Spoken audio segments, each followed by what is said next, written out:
Okay, so here's the remaining information on our kingdom Protista. We have finished off the protist producers, or the autotroph group of algae. So this is heterotrophic protists that can move is our newest group. And they include things like amoebas, shelled amoebas, zooflagellates, and ciliates. Those are the four main groups of protists that can move. Amoebas, like this guy right here, if you see them move, they have these weird membrane cytoplasmic extensions that ooze out and can engulf things and eat them, creating big food vacuoles to bring into the cell to digest. Just think the blob. That's basically how they function. Shelled amoebas are like this guy down here, and they are still amoeba, so they have like the ability to kind of stretch out their membrane like these little spikes are. Um, but they have an enclosed shell that you see here that will allow them some extra protection, so to speak, if there's predators around.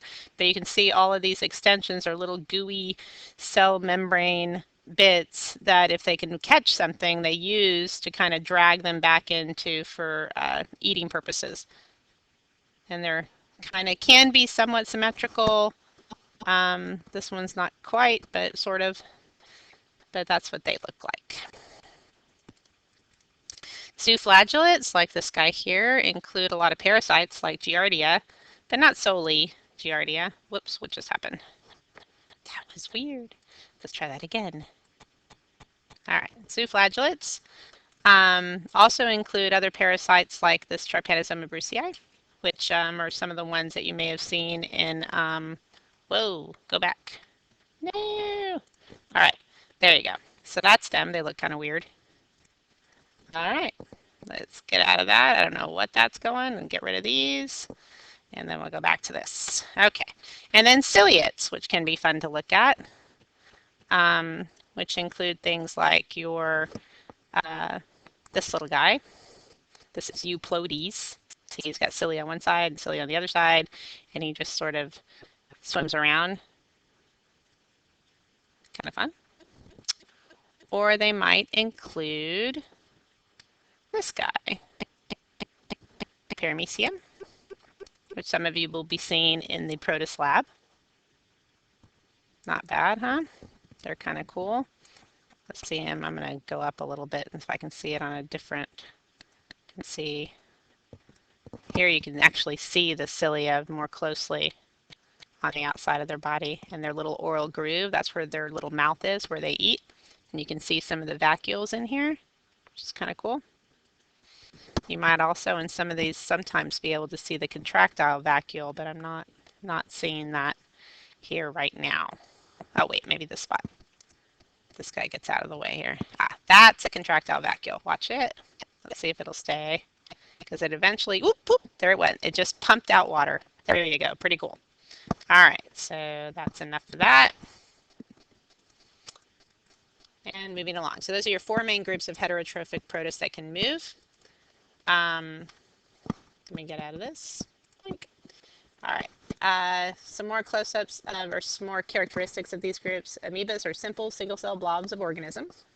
They can surround other cells and eat them with their pseudopods. And that word pseudopod means, pseudo means false, and pod means feet. So they're like false feet. That's how they move. Some can be parasites, but not all. Okay, and then this, I think, is just another continuation of some various things in here. I don't think we need that. Going back. Okay. Then here are some examples of shelled amoebas. So there's not just this kind that I sort of was showing you in that other video. There's also some that look almost like snails, but they're not. So each one of those little spots is a hole that the cytoplasm can come through. You can kind of see it in this picture. You've got little pockets of membrane coming out from those little spots. Very cool looking. There's two main groups of shelled amoebas. There's the foraminiferans that look like these shells. And there are the radiolarians that look a little bit more like spaceships. They're kind of fun. I like them. Then there's your zooflagellates. They're single-celled organisms that use flagella to move. Many of them are parasites like Giardia and the Trypanosoma brucei. like I was talking about showing you these before. And then you also have ciliates here, which use cilia to move and eat. There's a couple of different kinds here that you might see also in our laboratory. See, I don't know if this is going to open or not, but I'm going to try to open it. Oh, doesn't like me. Okay. Gloves, no. Stop, I don't want to do that. All right. I'm going to have to, do this and hope for the best because I'm going to have to pause for a moment. All right, this is going to lead me to the heterotrophic protists that cannot move. And you can see these look like they're moving, but this is just growth of the slime mold. So there are three main types. They're spore forming, which are things like malaria. They're often parasites. Water molds, which are important decomposers in water, which are these two pictures. And slime molds, which are important decomposers amongst wood in cool climates. And this is an example of one. They can grow really fast and decompose really quickly, whatever they're growing on. It's kind of fun. All right. More specifics, spore-forming protists are also known as sporozoans. They're often parasitic. They can have complicated life cycles like malaria, which I've shown you before. Sometimes they live in 2 or more hosts. Then we have water molds, which, as I said, are decomposers, but they are mostly small, single-celled organisms found in water and are either decomposers, mostly, or parasites. And so if you've ever had an insect that's been left in water or outside in a pond or something for a long time and it starts looking fuzzy, it's because water mold is growing on it and decomposing it. Then here's your slime molds. They can move in some parts of their life cycles, but mostly do not. They live in cool, moist places, usually where there is a lot of wood. And some of them have they can be really funny looking. And as you can see in this one down here, it looks a lot like pretzels.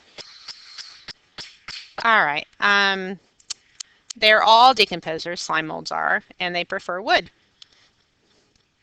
and produce these funny spore-forming structures when they need to reproduce, sort of like fungi. They're very closely related to fungi, but just not quite. And so here are some nice pictures of those. These are all some of the spore-forming structures that you can find in various slime molds. I think they're kind of pretty. And then there's a funny one, which I need to show. Okay, as I was saying, there's actually a really funny one called dog vomit slime mold. So you may want to look that one up sometime. All right, I think that is all. Let me verify.